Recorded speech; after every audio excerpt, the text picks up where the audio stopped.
Coming to you live from the heart of Steeler country. You're listening to SteezBros podcast, week 1, Steelers versus the Bills recap. With me tonight is SteezBros number 3, Alex Gelfand. How are you? Doing great. Victory Sunday night. And also along with us for the ride, our first non-Steez actual brother participant, but brother in our lives, Andrew Johnston from Enemy Territory in Philadelphia. Andy, how are you tonight? Living large. Steez dub, Birds dub, everybody's happy. And everybody's happy because real football is back after 4 excruciating weeks for the Steelers and 3 weeks for almost everybody else. Preseason's done. We have some actual football to talk about, and we are thrilled to be here tonight. We did on Thursday night, we did a Steelers season preview. So check that out on our channel, on the SteezBros channel. Subscribe, like, help us build this out. Come along for the ride. We'd love your comments, questions. Check out our email address. Send in any questions or thoughts for that. But tonight we're going to recap a week 1 victory over the Bills. Not everybody was predicting that. So we're going to go through the game, get your thoughts, and celebrate this victory. You guys have any opening thoughts, Alex? Very happily surprised by this one. I thought the Bills were going to take it to us, and I was shocked that all around that they won in the fashion that they did, and especially after that opening kickoff return, Danny Smith atones and a blocked punt for a touchdown was great. About threw my shoulder out. It jumped off the couch when it happened, and so. We do have a history of injuring ourselves celebrating exciting Steeler plays. When's the last time the Steelers have blocked a punt for a touchdown? I mean, that was the most ridiculous thing to me. Special teams isn't normally one of the Steelers' fortes. No, and we all get on Danny Smith pretty hard, but they came up big today with that play for sure. Good thing they kept Gilbert on the team. I don't think he didn't block it, did he? I think someone else blocked it. Killebrew blocked it. Yeah, the highlight I watched was giving credit to Gilbert for the block, but I think he just picked it up and ran it in. It's all the glory you need. Yeah, but either way, hell of a play, turned the game. It's kind of a tale of two halves for the Steelers. They had 54 yards in the first half. The offense was anemic and hard to watch. They couldn't get anything going. I don't think that anything went more than a first down or 2. Luckily, the defense kept us in it. And for the 7th straight year, the Steelers started on the road in Buffalo. So to come away with a win and especially with a crappy first half as they put up, was awesome.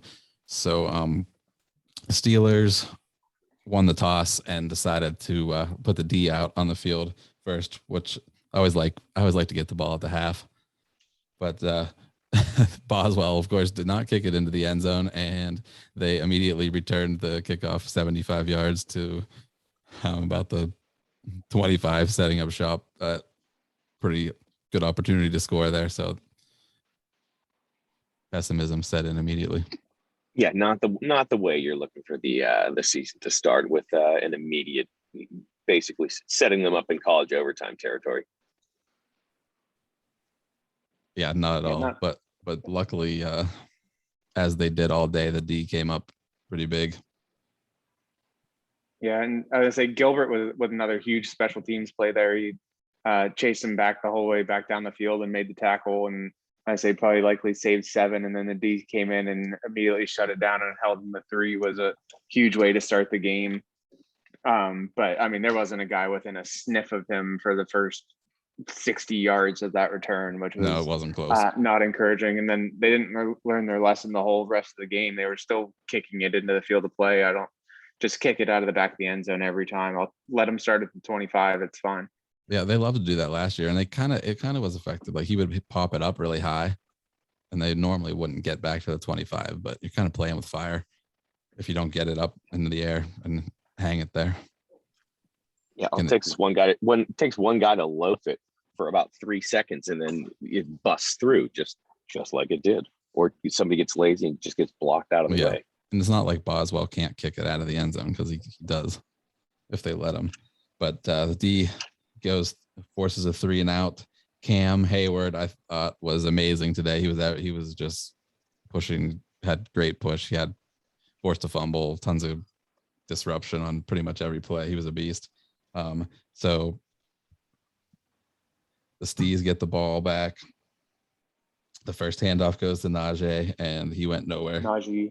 I'm going to call him Najee all season. So you're just going to have to deal with it. No, just learn to do it correctly. Yeah, Not not quite. Nice drop. Not quite the first carry you want to have, but yeah, that way. But then, so they came out, they showed a lot of motion before the play, which was something different from last year. They also, I thought Ben was under center a lot more than normal. What do you think, Alex? Yeah, but I mean, more than normal is a couple times other than kneel downs versus last year. They did way more play. They did way more play action, fake handoffs, motion to try to. Certainly. But what they did not do was ever throw the ball down the field. I don't know if they ever did today, but I don't think there was any throws more than 20 yards downfield. But I tried to look at his pass attempt chart, and it looks like I think he threw it a little over 30 times, and about 10 or 11 of them were beyond 10 yards, and 10 or 11 of them were at the line of scrimmage or behind. So still not really pushing the ball down the field, and it's still nothing between the hashes. So I would say, while there may be some pre-snap differences from the offense, there wasn't real any noticeable changes between last year's offense and this year's offense so far. There's still plenty of time for that to change, but was hoping there'd be a little bit more action down the field. But we won, so I'm nitpicking, but that's going to come back to haunt us. Not a lot. Only 5 targets for Chase. That's a bit light. They've got to look to him more. Yeah, they really couldn't sustain any drives. They didn't have the ball that much. But yeah, I agree. But I thought Ben was pretty bad in this game for most of the game. It started on this first series. They did complete a couple decent screen passes. This one had a screen to DJ for a first down, but then in the next set of downs, he overthrew it, open Deontay that led to a punt and a fair catch. So the Bills got the ball back. I thought everyone on the defense looked good. I mean, Minka, this next drive, Minka came in like a missile and put a hit on Diggs. Ingram was all over the place. I thought Highsmith might have been hurt because Ingram came in, but I thought then maybe they were just spelling him with Ingram, just letting Ingram in for a series and then switching between Highsmith. I didn't keep it track for the whole game, whether that's how they kept doing it. But what do you think, Andy? I thought Ingram seems like a great addition already for this team. Yeah, it comes in, makes a tackle. It's nice, good solo tackle. Golly, Edmonds, I still don't like Edmonds, but when you have Minka back there, there's not much you can trifle with because that dude is a missile constantly everywhere. It passes defensed. Sutton out there, popcorn Sutton out there doing some stuff on the end too. Yeah, Sutton was great today. He was all over the place. They have a lot of guys that seem like they're going to move around in the secondary. You saw Minka playing some up. I don't know what you would call it, but he wasn't back as a safety. He was kind of in a slot corner position, and they had Norwood back there and Edmonds, and then they had Sutton moving all around.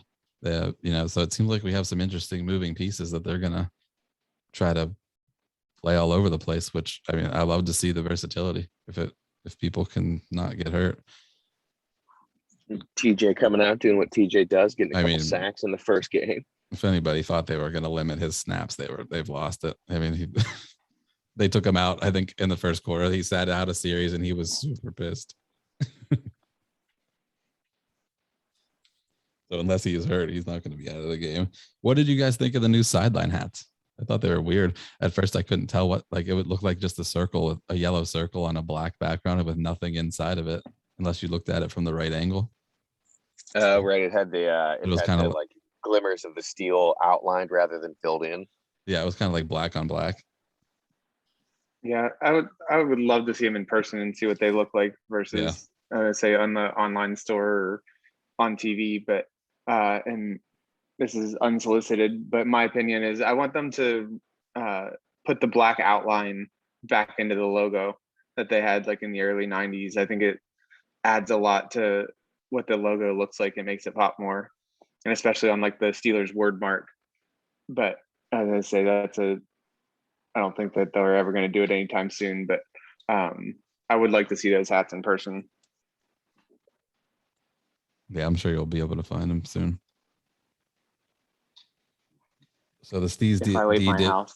yeah, if you leave your house, but the Steez D did give up a 3rd and 10, which parentally one of their weaknesses is giving up plays to like a tight end underneath. We don't have anybody that can cover him. I was hoping that Schobert or Bush could help out with that this year, but we gave up a 3rd and 10 to their tight end. And the Bills did kind of move the ball a little bit today. I thought there was a Manny Sanders sighting. We got lucky early. I thought Allen missed Manny Sanders wide open on a deep ball, overthrew him. Yep. There was another one that he missed somebody that was open. They had a couple shots. Cole Beasley dropped a pass that would have been a first down that led to them punting and gave it back to the Steez for their second series. One thing I was really happy to see is I really did not enjoy having I was happy to see Canada up in the booth calling the plays. I really don't like when the offensive coordinator's on the sideline. I don't know how they can call plays from there. But I'm the opposite. I'm a sideline guy. You're a sideline guy. Yeah, I feel like it's harder to get into you can't. I feel like you can't feel the pace of the game as well from up in the booth. Granted, obviously you can see the defensive sets and make better strategic adjustments, but I mean that's why they have cats up in the booth radioing down to people as well. I mean, it works for guys like Andy Reid, and those guys call the plays from the sideline. I just think there's so much going on the sideline of an NFL game. And that part I agree with, where if you have an offensive-minded coach, then I'm more receptive to the OC being in the box. But I mean, Tomlin's a defensive guy. Yeah. And I would like having another offensive. I mean, obviously they're talking on the headset the entire time, but there's an element missing if you're not able to just walk over and be like, yo, what are we doing here? Yeah. On this next possession, Ben fumbled trying to make something happen. They had it. This was a decent Najee run. They had it at 2nd and 4, and they couldn't convert on 2nd or 3rd and 4, so they ended up punting again. The Bills get the ball back. They tried to run a flea flicker. Shockingly, it did not fool us. I thought for sure we were going to get bit on that one, and that was one of the first great plays by Sutton on the day. He totally didn't bite. Defensed it well, and the Bills had to punt again. So I mean, the D came to play today from the first snap. And if they're going to play like that all season, then we're not going to have to put up too many points. Because the Bills actually they have a good offense, right, Alex? Yeah, their offense is really good. If you look at last year, I was going to say today would have been their lowest points that they've had all of last year. So to be able to do that coming out week 1, and I would say TJ not practicing for all the preseason and stepping in and having all the pressure that they've had, and they even had 2 really short fields, and I think they only managed 3 or 6 points out of it. So yeah, you can't say enough praise for how the D played today. Yeah, I mean, come on, it's 79 plays to 55 plays. They're dragging ass. Yeah, they had to be tired going into the second quarter and into the halftime. We get into the second quarter. The Steelers still haven't thrown downfield yet, and I was still thinking that we were just going to set them up for something downfield, but that never really came. Ben had an awful throw to Chase Claypool. That was like 15 yards downfield that led to a punt. The next series, Cam forces a fumble with some good pursuit, and I thought they didn't review it or anything. I thought this was a place where Tomlin might throw a challenge because he's always terrible at challenges. I didn't know if there was a clear recovery. It wasn't clear to me that who got it back. Did you guys see anything on that one? Do you think Tomlin should have challenged there? I think they probably called it that Allen got it back on the field. So then it made the challenge moot because it didn't even look like they were attempting anything. And the broadcast had enough time to show it twice. So if the Steelers did not know that it was an actual fumble and didn't move on it, that is quite the indictment on them. But Right. I think the refs had to have called it that Allen got it back on the field. And at that point, there's nothing you could do anyway. So. Yeah. On this play, I said that I thought Edmonds looked good, but I think Edmonds has been getting more aggressive and more comfortable in the defense. He's not like a superstar, but he's not terrible anymore, in my opinion. I hope so. He's a first round pick, and he's been around for several years. I see he's still a bust as a first round pick, but he's not a lot. The liability's been, but also we had Melvin Ingram was halfway downfield covering a wide receiver on 3rd and 13, and I really hope they don't plan on using him like that very often. I just hate to see our linebackers, like our outside linebackers, in coverage. Certainly against people that aren't tight ends. Yeah. So the Bills then get to the Steelers 44 and punt. Not complaining on that one. I mean, I'm not, but if I were their fans, I'd be pissed. Like, what are you doing? You're at home. 4th and 2 in Pittsburgh territory. Come on. 11 minutes to go in the first quarter. I mean, they're at home. They had a lead. The half, rather. Our offense wasn't doing anything. What are you afraid of there? Yeah, perhaps TJ Watt sack, maybe. Yeah, you have Josh Allen, who's pretty mobile. So DJ briefly got hurt. It looked like he had a knee on knee with some linebackers. He came back in and seemed to be fine for the rest of the game. I think we got out of this game pretty injury free. It seemed like. I didn't listen to the Tomlin post game, but I don't remember seeing anybody. No, which is a miracle for game 1 coming out of the season. Yeah. It could be like Baltimore, who lost 3 running backs in one practice for the season. Before the game, yeah. Before in the practice, not even training camp. It continued, the O-line was getting no push. They were false starting. Ben almost threw an interception that went off Juju's face. Then Harvin shanked the punt, which was very Jordan Berry-esque. It went about, and the Bills got the ball back on like the 35, the Steelers 35. So that wasn't very good for the rookie. Meanwhile, Jordan Berry launched like an 80-yard punt apparently in the Minnesota-Cincinnati game. Really? It always happens. Yeah. But then, so that looked like the Bills were going to take advantage, but the D came up huge again. Watt forced a fumble. The Steez got it back.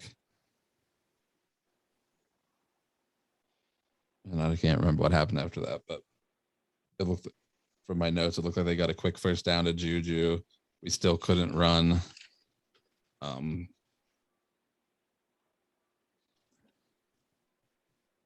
We got into a 3rd and 20, and Ben threw a 5-yard pass to Najee, which he dropped, and it was pretty badly behind him and forced us to punt. So we didn't capitalize on that. That offense continued to be terrible, and so we're getting towards the end of the second quarter.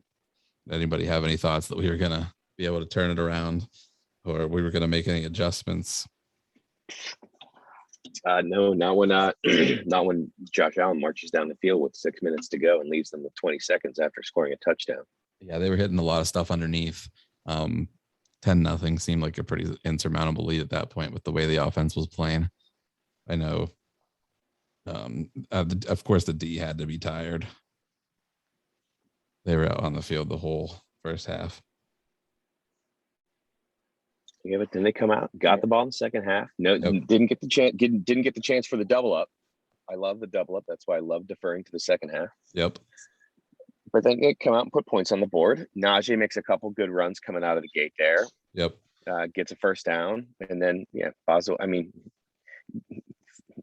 goal to go. kicking a field goal, never great. Yeah, that was my next questionable Tomlin decision. You think from the one they should have went for it? I mean, I don't see why you. I mean, at that point, I guess it's you. Yes, I do. It's the way the defense was playing. You pin them deep. You're going to get the ball back, but you're still down one possession, so it makes sense. All told, long game planning there. Yeah, I mean, it seemed like taking the points worked out. I guess I just like to see a little bit more aggressiveness, especially you're on the road. Get some momentum. They continued at that point with the way the offense was playing and what the score was and how your D was playing. You're way better off being aggressive there, and you don't know when you're going to get that chance to score a touchdown again, especially from the 2. And probably worst case scenario is you're giving a team that you're only let up 10 points to so far, and they're not really doing a ton to be backed up from their 2. I think you're way better to, if you don't score, then they're backed up and you're likely to have good field position coming back for another try at it. So I would like to see them go there. Obviously, hindsight's 2020 and it worked out and they won, but I would have been pressing the go for it button, and the 4th down bot on Twitter certainly agreed with my thought, but I'm not the coach who's never had a losing season. So truth. There was some Ebron had a great catch over the middle on this drive. Shockingly, he held on to it. Also, there was a play action terribly thrown ball by Ben that Claypool made an amazing catch on to keep that drive going.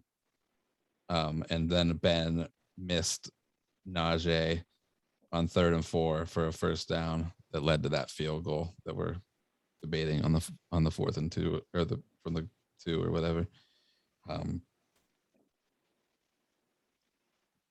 Then coming out of that, the Bills get in a 4th and 8 situation and ended up going for it. Was this the play where they did that toss and Sutton blew him up? I think that was a 4th and 1 and not a 4th and 8. Yeah, the next possession, 4th and 8. He had 2 incomplete passes in a row, Beasley and then Gabe Davis. Yeah. So I wrote down this was a short pass fest, not one deep shot. No, it wasn't. Man, Allen was slinging it all across the place. 51 pass attempts. Yeah, that touchdown throw at the end of the half by Allen was amazing. Like, it hit him right in the hands, and it wasn't even bad coverage by the Steelers. Allen's a beast. I think. He is super good. He's ridiculously good. I mean, he's a top 5 quarterback in the league for a reason, I suppose. Yep. So Steez get the ball back. They did get something going. They get to a 3rd and 1, and I said, oh no, because we're always terrible at converting 3rd and short. But the Steelers actually lined up and ran it and gave it to Najee, and he got it with 5 minutes left in the 3rd quarter. They then hit a big play over the middle to our rookie tight end from Penn State, Pat Freiermuth. I would love seeing him get involved.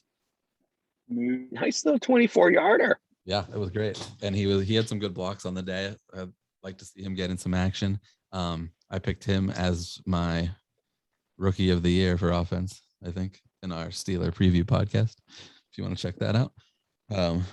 But I know Heath would love to have a solid tight end option, or Ben would love to have a solid tight end option again. And I hope Freiermuth turns out to be that. He was certainly a beast at Penn State. He was. I mean, he should be a huge red zone threat, you would think. If you get to the red zone. Yeah, or maybe a goal to go target, since now we come back to another 4th and goal when they're only down a touchdown and they kick a field goal. Yep, another one. And that was the one where Chase Claypool had the good end around, and he should have made one guy miss and got in the end zone. Yeah, he busted his 25-yarder off. And Kevin Green, what's his first name? Kevin Green. Kendrick, I think his name is.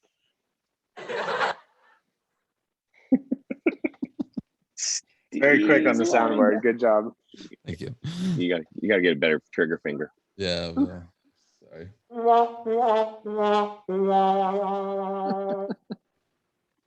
Anyway, we end up. So that series, we go shotgun, handoff, stuffed, shotgun with Najee out wide, incomplete, and then Najee was stopped at the 1, and then we kicked another field goal. Is that to go up 10 in the fourth? And yeah, and then after that, Josh said we need to get Tomlin out of here. So Josh had it with Tomlin by then.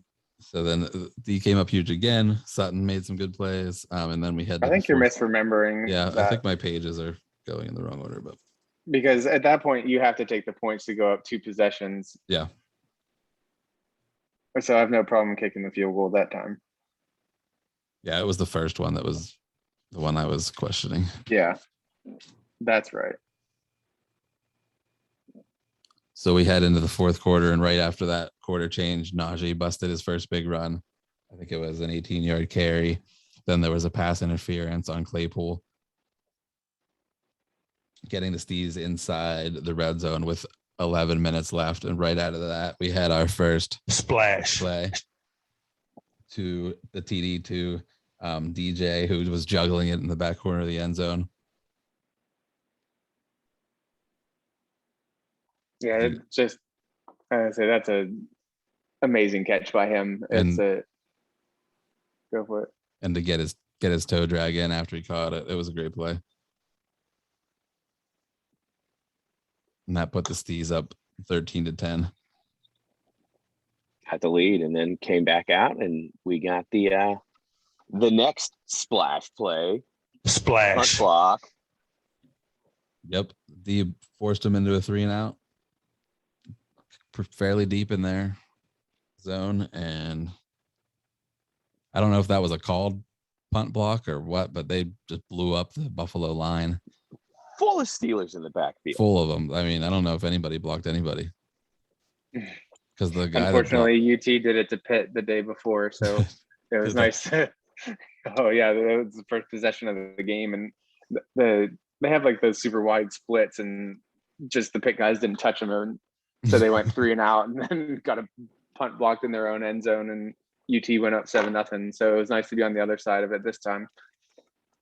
But yeah, same kind of concept as say Danny Smith redeemed himself, and I say the camera guy freaked me out this time. I saw them all run in. I was like, oh my God, how did he get that off? And then the camera was looking all over for it. And next thing you know, UG3 was in the end zone. Yeah, there's like nothing more exciting than a huge special teams play. And this one puts the Steez up 10. There you go. Yep. Now then Buffalo's got to hustle. And then and there's 9 minutes to go in the game. We're up 10. But you know what that means for Steeler fans? Heart attack city. Big time. Especially when you got Josh Allen slinging it around. Yeah, I mean, then so they get the ball back and immediately Singletary busts back-to-back big runs.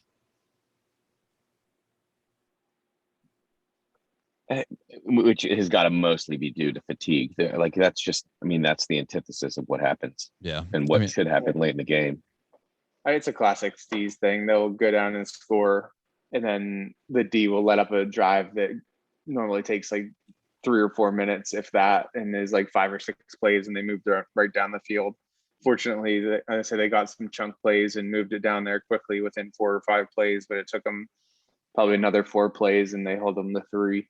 But I mean, it's a almost guarantee that we score a touchdown or any points in that situation, and there will be a text sent from one of us that here comes a 4-yard scoring drive, and that's almost what this was. Yeah, so they got it. The Bills got it into goal to go situation, but once again, the D held, forced them to a field goal with 6 minutes left in the game, and that was break. Yeah, they didn't break. That's another situation. I mean, I guess the Bills had to take the points with 6 minutes left. Yeah, but then the Steez marched back. Yep, the Steez. They had a nice run, nice pass to Juju over the middle for a first.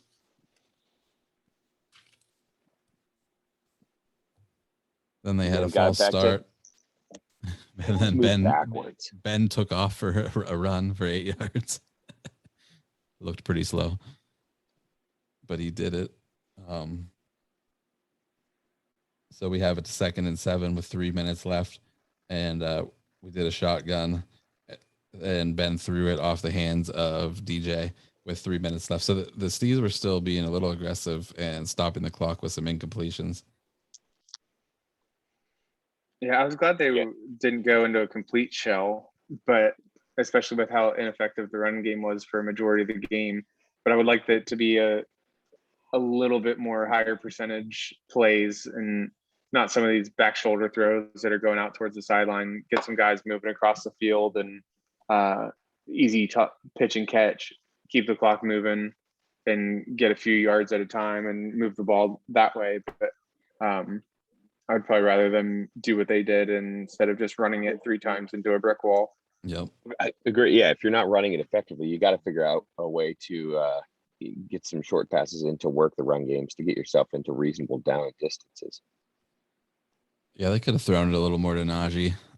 Use that as kind of a quasi run game. Yeah, that's one thing that sort of boggled my mind a little bit. I mean, 5 targets. That's not. Again, they didn't have the ball all that much. Sorry, 3 targets. I overestimated it by 40%. 66% rather. Yeah. But Ben did make a great throw to Claypool to get a first down, and that caused Buffalo to use their first timeout. So they did do a good job of running clock and getting Buffalo to use their timeouts. So coming off of that timeout, they ran it, and I don't think any other back touched the ball. I don't think that any other back even played. Watt might have been in there, but I don't think any other running back touched the ball today. Najee played 100% of the offensive snaps today. Yeah. Did you see Watt? No. Well, Watt may have been in, but Najee was also in, so he may have been playing fullback. But yeah, I don't remember seeing him, but I do remember seeing on Twitter that he played 100% of the snaps, and I think the only other rookie running back to do it was David Montgomery, who did it like 5 times. Yeah, his rookie year. They might give him like 400 carries this year. Start running those wheels off. You put a first round pick into him, get your value out of it. So Buffalo takes their second timeout. We're at 2 minutes and 56 seconds left on the clock, and Steelers come out and throw, and it was incomplete and stopped the clock. So, Andy, should they have run it again there and just made him use their other timeout? Or yeah, considering they only gained another yard on the rest of the series when they on a pass. Yeah, so after that incompletion, they did a short pass to Juju and James Washington. Where Washington. Where was James Washington all game? 2 targets, 2 catches. He's on the outs. It was nice. It was when we thought DJ was hurt for a second, though. It was nice to have Jimmy come in, and he made a play quick. It's nice to have that depth if one of our receivers goes down. But if nobody's hurt, he's not going to play that much. He's just not going to get a lot of snaps. Yeah, there's not room. But that short catch caused the Bills to have to use their third timeout with 2 minutes and 47 seconds left, and the Steelers brought Boz out for a 45-yard field goal attempt, and he nailed it right down Broadway. I love the Boz. Josh and Alex don't really have as much faith in Boz as I do. Boz has been around forever. Boz has been doing this right. I mean, he's had some. There's been some hiccups, which I mean is the case with any kicker. He had one. The same thing. He had one. If you keep a kicker that long in the NFL, that means something. Where that's, I mean, Jesus, that's a turnstile job. He had the one questionable season, and then he bounced back from it. He didn't turn into a head case, and then he's been fine ever since. Luckily, the FanDuel and DraftKings apps are clunky, and I cannot find what I want fast enough because I was frantically searching for the next play to be a missed field goal, and I couldn't find it. So, well, lucky for you. Yeah, save yourself some coin. I, on the other hand, I didn't save it anywhere else. Hammering the under in the Bills-Steez game. There was no way that game was going over 48 points. Nice. I got smoked. So good for you. Then Bills drive down and do the old take 3 and try the onside kick to get your other 7, and that went nowhere. Yeah. Yep. I was very worried with the alignment of the onside kick hands team. It looked like it was pointed right at 2 guys and 2 guys only. And I was like, oh my God, they have 5 on this side of the ball and we got 2. This is not going to end well.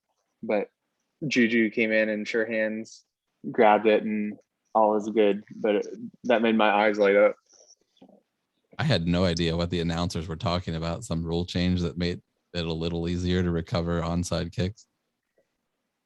And like 8 people were allowed on the one side now, or right. They've limited the sides. I also don't think you can get a running start on the kicking team anymore, right?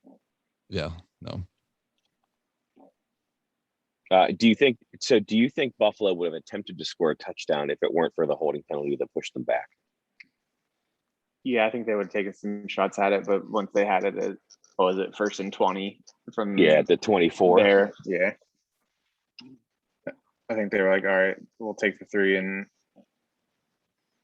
go that way. I'm not sure I completely with the onside kick. Yeah, I think that was I'm Ingram. not sure I agree with that, but was that Ingram that caused that holding?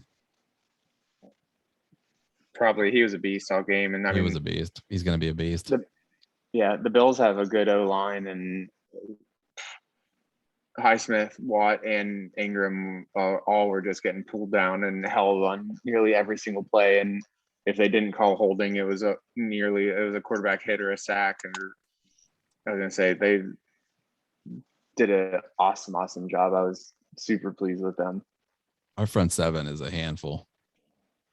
Yeah, and Tuitt's not even playing. Yeah, Tuitt's out. Like Wormley seems like he's underrated. Alalu is just solid. Alu is just always solid.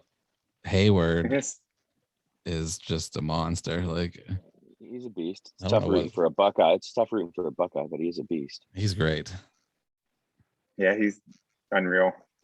But I'm gonna send you a media guide with these guys' names, pronunciation. Yeah, no, he needs the card like Roger Goodell gets at the draft with the phonetic spelling of their names so he can say it correctly.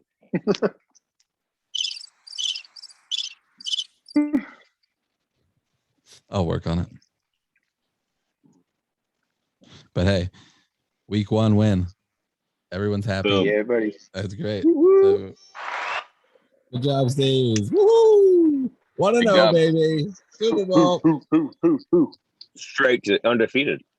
I wanted Steelers Eagles Super Bowl, 2 undefeated matchups. The Steelers have a tough schedule this year, but I always feel like they play better when everyone says they have a tough schedule. But home against the Raiders next home week. Against the Raiders next week. Another 1 o'clock game. Book that one. Well, East for a 1 o'clock game, not bad. But yeah, I mean, what are we like? One of our last 4 against the Raiders or something ridiculous like that. Yeah, well, the Raiders play tomorrow night and then have to come the whole way east to play an early game on Sundays. So that certainly favors us a little bit. But I was gonna say I also feel like we play awful against the Raiders every single time. We struggle, the Raiders. We have a solid bye week right in the middle.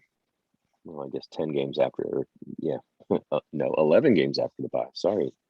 11 games because of the stupid 17-game schedule. Yep. And also this 17-game schedule is ridiculous. Who wants an extra game? Nobody. Yeah, only the greedy ass owners. Billionaires getting billionaired. Yep.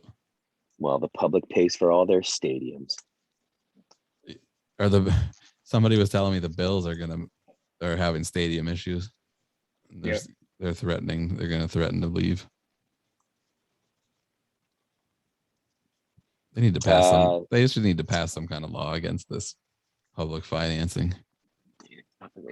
Especially when it's billionaires who are reaping the benefits of it. It's ridiculous. Do have a tough schedule, but not a bad. We got Vegas,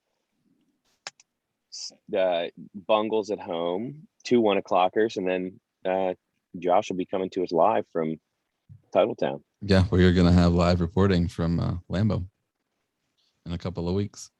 Around the division today. Alex is going too, I guess, right? Yeah, Alex will be there too. Yeah, I'm going. Live correspondent coverage from Lambeau. Not going to get that on any other Steez podcast. Tell you that much. Certainly not. The Bengals pulled out an exciting victory today over the Vikings in overtime. Burrow seemed to look pretty good. He came out slanging it. Yeah, so they could be better than expected. The Browns gave the Chiefs all they could handle today. They looked tough. Chubb was running all over the place. I thought Mayfield looked really strong. Did until that last play when he was trying to throw it away, I think, and he got taken down a bit and just hung it out and picked. Yeah, but they're going to be tough. They're going to be a tough out, and then the Ravens are the Ravens. They play tomorrow. They play tomorrow night, so we'll see how that ends up. But they pulled Lev Bell off the practice squad yet? They'll probably do it tomorrow. Yeah, they signed Latavius Murray too.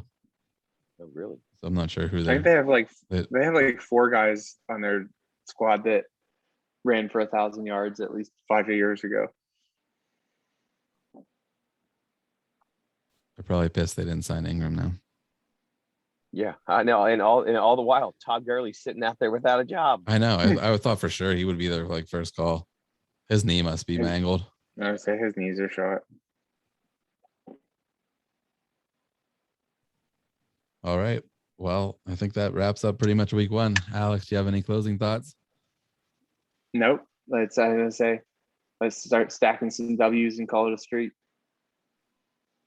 I'm here for it. Andy, what do you got? Onward. Got to get the run game figured out. Najee needs to come out and really start pounding the rock. The O-line needs to get a little bit of push, but can't trifle with a dub. No, especially in week 1. And like you said, let's get this O-line some time together and time to gel. And a win means moving up, but there's always room for improvement. So thank you guys. Thank you, Alex, for joining me. Thank you, Andy, for joining me. And thank you all for listening. Join us next Sunday when we recap the Steelers, hopefully with a big win over the Raiders. For now, good night and good luck. Peace. Later.